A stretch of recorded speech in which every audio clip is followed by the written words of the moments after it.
Agenda पर निर्णय हुआ है और इस संबंध में सबसे महत्वपूर्ण एजेंडे पहले मैं लूँगा मंत्रिपरिषद में। सबसे पहले राज्य सरकार ने अपने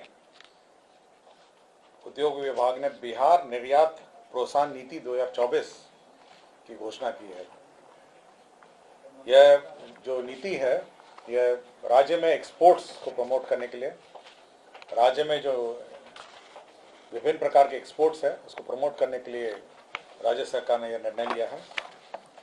इसके अंतर्गत जो एक्सपोर्ट की राशि है, मतलब जो एक्सपोर्ट आप करेंगे उसके ऊपर इंसेंटिव घोषणा की गई है। मैं पढ़ देता हूँ क्या है इसमें। 1% of free on board value at sea port और कार्गो टर्मिनल और अधिकतम 20 लाख रुपए तक का इंसेंटिव है 7 साल के लिए।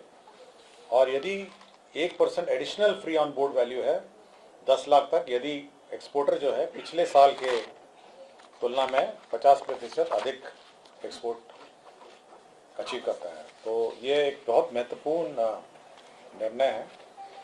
दूसरा, आपका जो टेक्सटाइल पॉलिसी है, राज्य सरकार ने उस टेक्सटाइल पॉलिसी में बहुत सारे संशोधन किए हैं। पहले से टेक्सटाइल पॉलिसी जो थी वो 2 कैटेगरी इंडस्ट्रीज के बीच में बटी थी, कैटेगरी ए और कैटेगरी बी। अब उस दोनों जो इंडस्ट्रियल कैटेगरीज हैं उन दोनों को मर्ज कर दिया गया है। साथ ही साथ जो अधिकतम सीमा थी आपके सब्सिडी की, वो पहले कैप थी, उस सीमा को हटा दिया गया है। साथ ही साथ 7 साल के लिए सब्सिडी अब अनुमान्य है। तो ये सारे महत्वपूर्ण 2 पॉलिसीज हैं जिस पर राज्य सरकार ने निर्णय लिया है। इसके अतिरिक्त जो महत्वपूर्ण पॉलिसी निर्णय है, राज्य सरकार ने 2 नए एयरपोर्ट निर्माण का निर्णय लिया है। एक भागलपुर एयरपोर्ट का निर्माण करने का निर्णय लिया, नया एयरपोर्ट, और दूसरा राजगीर में एक नया एयरपोर्ट। तो ये 6000 फीट का रनवे होगा। वर्तमान में भागलपुर सिटी में रनवे जो है शहर के बीचों बीच आ गया है और इस कारण से कोई कमर्शियल विमान जो है अब संचालित नहीं होते हैं। तो इस संबंध में राज्य सरकार ने एक नया एयरपोर्ट भागलपुर में निर्माण का निर्णय लिया है। भागलपुर टाउन का है। वो बिल्कुल भागलपुर के टाउन के निकट है।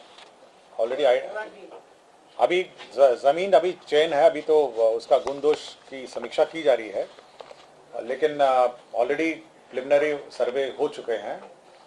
तो कैबिनेट ने सैद्धांतिक निर्णय लिया है कि भागलपुर में अब एक नया एयरपोर्ट बनेगा और जो पुराना एयरपोर्ट है उसको अन्य उपयोग में लाया जाएगा। राजगीर में भी एक नया एयरपोर्ट बनेगा क्योंकि राजगीर में बहुत सारी नई संस्थाएं आ गई हैं और इस कारण से वहां पर जो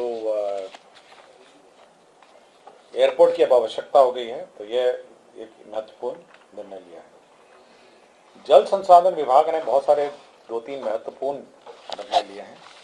सबसे पहले है कि जल जीवन हरियाली अभियान के अंतर्गत पटना शहर के पेयजल, जो पटना का वाटर सप्लाई है, एक Ganga based water supply system 6513.16 crore 6513 crore का गंगा बेस्ड, गंगा से पानी निकाल के, जो ऑफ सीजन गंगा का सीजन है वहां से निकाल के आपके टाउन में, पटना टाउन में, पटना शहर में पानी देने का निर्णय लिया है। तो ये बहुत महत्वपूर्ण निर्णय है कि 6513 करोड़ का सैद्धांतिक निर्णय लिया गया है। इसका सर्वे होगा, फाइनल डीपीआर बनेगा, उसके बाद आगे कार्रवाई होगी। इसी तरह जो विभिन्न शहर हैं जो महत्वपूर्ण, जहाँ पे पानी की किल्लत है, जैसे औरंगाबाद, डेरी, अरवल, सासाराम, जहानाबाद, भभुआ, मोहनिया शहर हैं। मैं फिर से पढ़ देता हूँ। जो औरंगाबाद है, साउथ बिहार के औरंगाबाद है, डेरी है, अरवल है, सासाराम है, जहानाबाद है, भभुआ है और मोहनिया है। इन सभी शहरों में जो विभिन्न स्रोत हैं, जैसे सोन नदी का स्रोत है, उसके बाद दुर्गावती का स्रोत है, इन सभी का जो स्रोत है, इन सब से पानी निकाल के इन शहरों में पानी दिया जाएगा। ये 1546 करोड़ का, 1546। तो जितने भी रिवर बेस्ड वाटर सप्लाई है, आपका दुर्गावती डैम है, आपका सोन नदी का बेड है, इस सबसे पानी स्टोर करके और इन शहरों को यानी कि सर ये 6-7 जो उसके लिए 1546 करोड़ का योजना है। और साथ ही साथ जो हमारे पलामू के बॉर्डर में जो पहाड़ी इलाके हैं उन सब में भी ये पानी सप्लाई होगा ताकि पानी की किल्लत नहीं हो। तो ये जल जीवन हरियाली के योजना के अंतर्गत है। दूसरा है कि जल जीवन हरियाली के अंतर्गत टर्न या पेयजल उपलब्ध कराने हेतु गंगा जल जो योजना है, यह मधुबन जलाशय, जो मधुबन जलाशय है, तो मधुबन जलाशय का भी अब निर्माण होगा और जो गंगा वाटर जो अभी वर्तमान में सप्लाई हो रही है और वहां पर स्टोर होगा ये गंगा मधुबन जलाशय। और साथ ही साथ आपके जो बिहार शरीफ है, बिहार शरीफ में भी पानी सप्लाई होगा। तो ये बिहार शरीफ में पानी सप्लाई एक्सटेंशन होगा और साथ ही साथ मधुबन जो है जलाशय में पानी स्टोर होगा। जल संसाधन विभाग द्वारा भागलपुर में सुल्तानगंज का घाट बनाने का निर्णय लिया है, रिवर फ्रंट। ये अजयबीनाथ मंदिर के समीप है और ये 164 करोड़ 164.57 करोड़ का ये योजना है। तो वहां पर जो सुल्तानगंज है वहां पे ये सीढ़ी घाट निर्माण का निर्णय लिया है। तो यह भी एक बहुत महत्वपूर्ण निर्णय है। नगर विकास विभाग ने एक बहुत महत्वपूर्ण और निर्णय लिया है कि विभिन्न शहरों के आसपास नए सैटेलाइट टाउनशिप्स डेवलप किए जाएंगे। नए सैटेलाइट टाउन्स, सैटेलाइट टाउन्स है कि नए, जैसे कोई मान लिया पटना है तो पटना के बगल में एक सैटेलाइट टाउन है, भागलपुर है तो भागलपुर के, गया है तो गया के, तो नया शहर बस, छोटे छोटे नए शहर बसाने का निर्णय लिया है।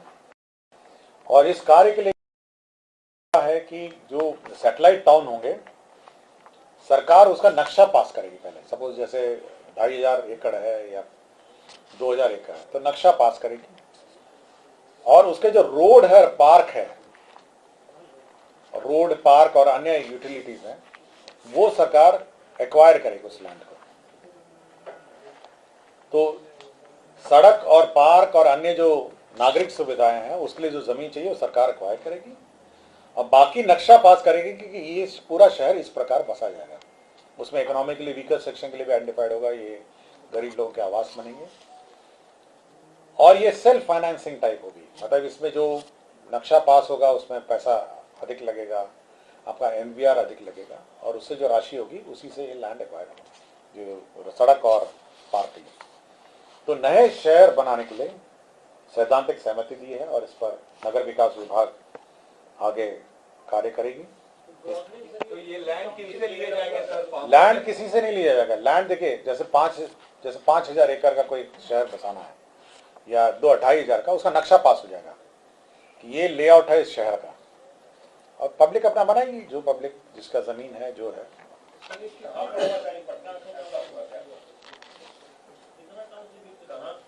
ये सभी प्रमुख शहर हैं, जो जितने प्रमुख शहर हैं, हाँ जैसे डिविजनल हेडक्वार्टर है, प्रमुख शहर है, जो मेन प्रमुख शहर है उसमें छोटा छोटा नया टाउनशिप है। सरकार नक्शा पास करेगी कि भाई ये नक्शा होगा शहर का और क्योंकि रोड किसी पब्लिक का ही होगा, आ जाएगा, रोड बनाएगा और पार्क बनाएगा तो पब्लिक आ जाएगा। तो वो रोड जो है वो सरकार एक्वायर करेगी और पार्क के लिए जमीन एक्वायर करेगी और एक प्लान्ड सिटी होगा और जिसकी जमीन होगी वो अपना नक्शा पास कराएगा, बिल्डिंग बनाएगा या बिल्डर को देगा जैसी उसकी इच्छा, लेकिन उसका फिर एमवीआर भी बढ़ जाएगा, उसका रजिस्ट्रेशन चार्ज बढ़ जाएगा, लाइक चंडीगढ़ उसी टाइप जैसे जैसे अन्य जैसे विकसित शहर है।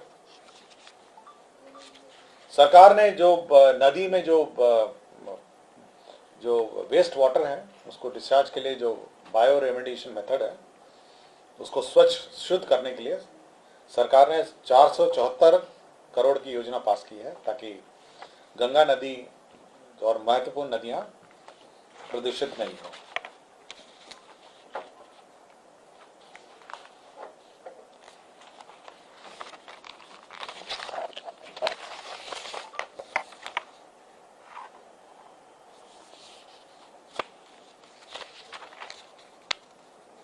ऊर्जा विभाग को कंसोर्टियम बैंक से ऋण लेने के लिए 800 करोड़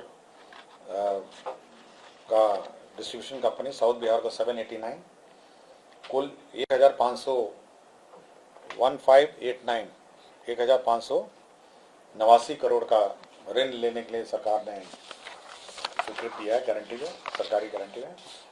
मुख्यमंत्री विद्युत उपभोक्ता योजना जो है, आपको पता होगा सभी जो बिल हैं उसमें सब्सिडी निहित है, तो एक 15,343 करोड़ सब्सिडी जो है वो स्वीकृत की है।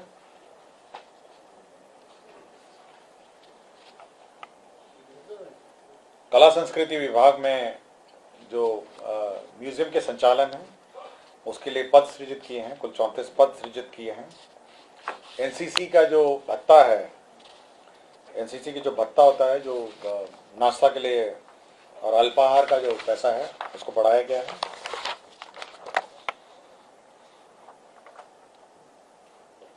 विरासत समिति में 6 पद नए सृजित हुए हैं। कृषि विभाग में 2024-25 में चतुर्थ कृषि रोडमैप के अंतर्गत राज्य स्कीम मद में सब मिशन ऑन एग्रीकल्चरल एक्सटेंशन कार्यान्वयन के लिए संविदा पे आधारित नियोजित कर्मियों के लिए नियत मानदेय एवं ईपीएफ की राशि में भामिति परिसर में प्रबंधन के लिए 41,41,09,400 रुपये स्वीकृत हुआ है। बिहार कृषि विश्वविद्यालय सबौर को वित्तीय वर्ष की स्थापना में 37,65,00,000 स्वीकृत हुआ है। आपका कृषि विभाग में बिहार उद्यान सेवा भर्ती प्रोन्नति एवं सेवा शर्त नियमावली स्वीकृत हुआ है। खेल विभाग नया बन गया है, इसलिए जो पुराना कला संस्कृति विभाग में जो नाम उसके विभिन्न संस्थाओं में था उसमें परिवर्तन किया है।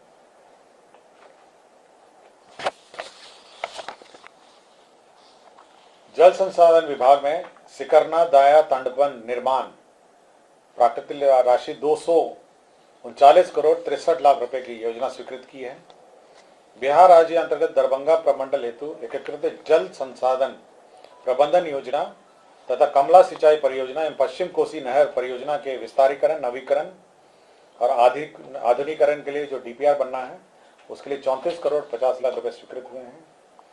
जल संसाधन के पश्चिम चंपारण जिला अंतर्गत मसान नदी के बाएं एवं दाएं तटपथ एवं संबद्ध कार्य के लिए 214 करोड़ स्वीकृत हुआ है। जल संसाधन विभाग का ही बिहार भूभाग अंतर्गत उत्तर कोयल जलाशय योजना के अवशेष कार्य को पूरा करने के लिए 1,367 करोड़ स्वीकृत हुआ है। जल संसाधन का ही सारण तटबंध 80 से किलोमीटर 120 किलोमीटर के बीच में पुनर्स्थापन कार्यक्रम 124 करोड़ 11 लाख का स्वीकृत हुआ है। तिरहुत मुख्य नहर में भी प्राकृतिक राशि 81 करोड़ 2,81 करोड़ की योजना स्वीकृत हुई है। पथ निर्माण विभाग में विभिन्न योजनाएं स्वीकृत हुई है, मैंने आपको सूची ये उपलब्ध करा दी गई है।